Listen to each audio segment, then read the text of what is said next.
Hi, everyone. Welcome back. Today's topic is all about the onboarding process. So, if you are a customer in need of SEO, these are some of the areas that you should be prepared for. And you know, usually I'll actually send over, login access and other preliminary items that I'll need more information on prior to the call.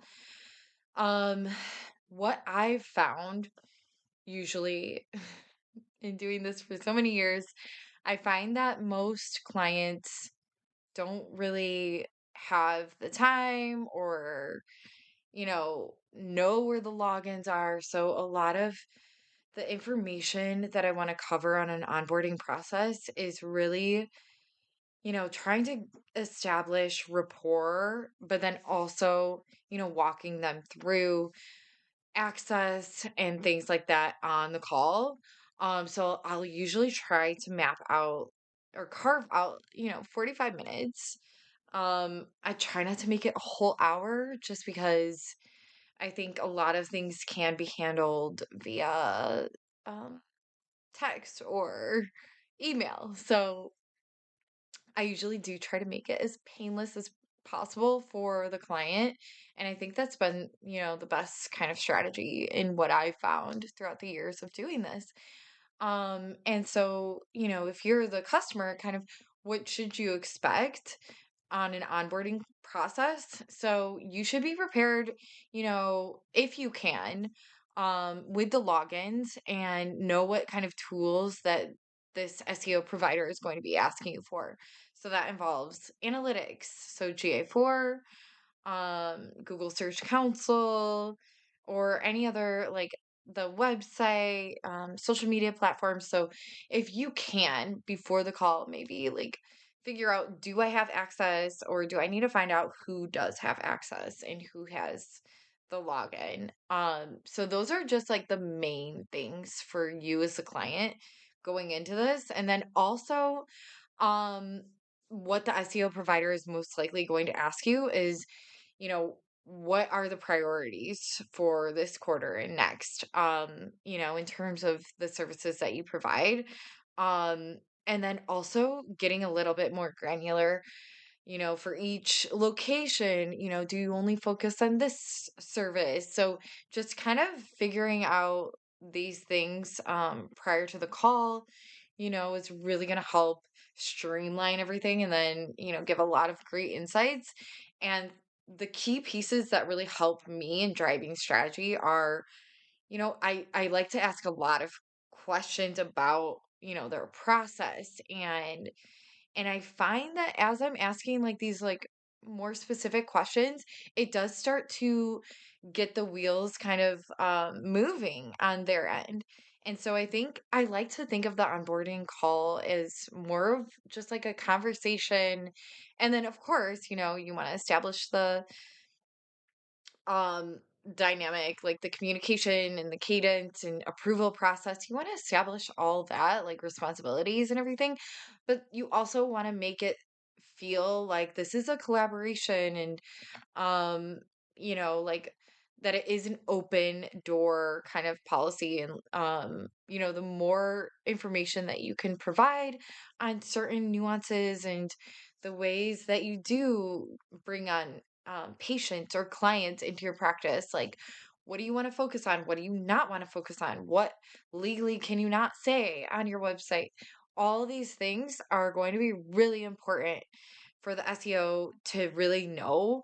And of course, this is just one meeting, so you're probably not going to get to everything, but I like to come prepared with a deck where I do have just the main questions. I have the timeline, I look at other considerations, and then I also look at, like approval process, things like that. And then so I try to keep it pretty organized in that regard. And then I try not to information overload because you can tell, I was just on a call with one of my clients and you could tell right away, like when they're losing steam, like I was able to get through that call in about 45 minutes. But I mean, there's a lot of areas that we're kind of talking about. So, um, I would say 45 minutes probably is standard for an onboarding call. But that's because like we actually even had an established background in like relationship already for years. So it's like, just going into that too, like 45 minutes might sound really fast for you. But I do think that when you drag it out, it's just like really exhausting for the client. So I do try to make it like, be sure to add, the banter and everything like that because that's what kind of humanizes you and like strengthens that bond too. Like if you're just like a robot, going through your checklist, like I feel like that's such a turn off for clients and it doesn't feel personal.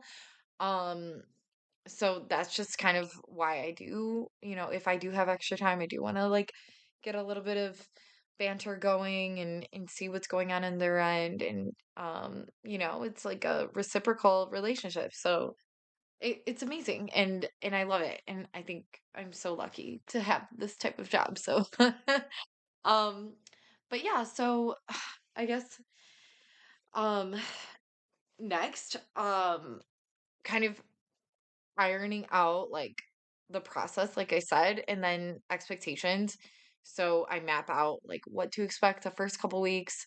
And then, I also do make sure to establish, let's jump on a 90-day like check-in where we're able to evaluate everything. And the way that I like to structure it, I don't want to do a long-term contract where it's just this is the package and it's never going to change because I like having the flexibility to pivot because especially with everything changing, like with, AI search and all of these things, you want to be able to pivot and capitalize on what's working for them.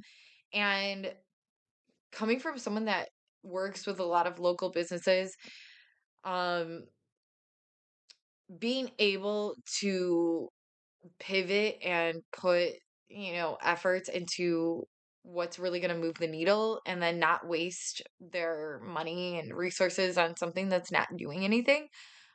I think that's so valuable. And um I wish that there were more companies or, consultants out there that were able to have that type of relationship. And I think that it does, really foster a trusted relationship because then they don't feel like you're just, oh, they got you into this contract and now they're just doing it for the rest of the year and there's, no performance behind it or whatever. And like I think it just holds everyone accountable when it is structured that way. But yeah, so I would say definitely um, identifying what is the priority. So the SEO specialist is going to be coming in and asking all these questions, kind of digging in a little bit deeper. Like for me, for example, if I'm getting a law client and it's only specifically personal injury law, I kind of want to get a little bit of education around this. And so I'll be digging in like, okay, well, we currently have these practice areas listed on your site. What should we remove? Like, are these all still relevant? Um, and then, as the conversation goes on, I am getting a better idea of what is their focus and who are these people? Who's actually making these calls to them? Is it the family? Is it the actual person that was injured?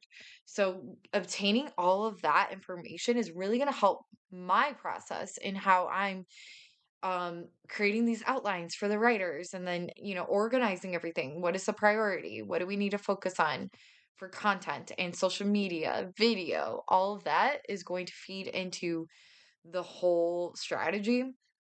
So the more information that I can get on that, the better. And then also just knowing more like, okay, well, currently, wrongful death, the service is pretty vague. Like, let's dig a little bit deeper into that. Like, where are these deaths occurring? And then I'm, kind of diving in a little bit deeper. Like, okay, well, does that include the nursing homes and other things like that? And like in medical, that sounds like something maybe like a separate skill set. navigating that area. And so it actually, yeah, it definitely provides a lot more information. And then you can see, oh, we have a gap here in the content that exists on the site. Let's prioritize that so then we can build out, the core pages, improve the internal linking, etc. And then, and I feel like a lot of times, a lot of the customers don't actually know, what is on page SEO, what is off page. And so if you can give a little bit of context into what you're doing that drives that, the internal linking, I'm adding these like FAQ blocks and these are my ongoing initiatives. So just like painting a picture, like so that it does kind of educate them as much as they're educating you on what they're doing. We can educate them on what we're doing for our areas of SEO. And so, yeah, I think my policy is always just education. When I say like, okay, is there a way that we can get reviews? Like, what does that look like? And if they don't really understand the algorithms for ranking, if the reviews aren't coming through, is that something that we can work on? And explaining why. And I always like to explain the reason why behind it. And oftentimes it does get a little murky when you're like, okay, why does internal linking matter? Well, when you go into explaining building the topical authority and distribution throughout the pages, and the context, so just helping to surface those pages. And I think it, when you do explain it a little bit and kind of covering it multiple times, it does start to resonate with them, like the importance. But I try not to get too technical. um but yeah, I feel like that's always kind of an unknown thing where clients are just like, I have an SEO person, I have no idea what they're doing. And that's why so many people get away with not doing SEO when they say they're doing it.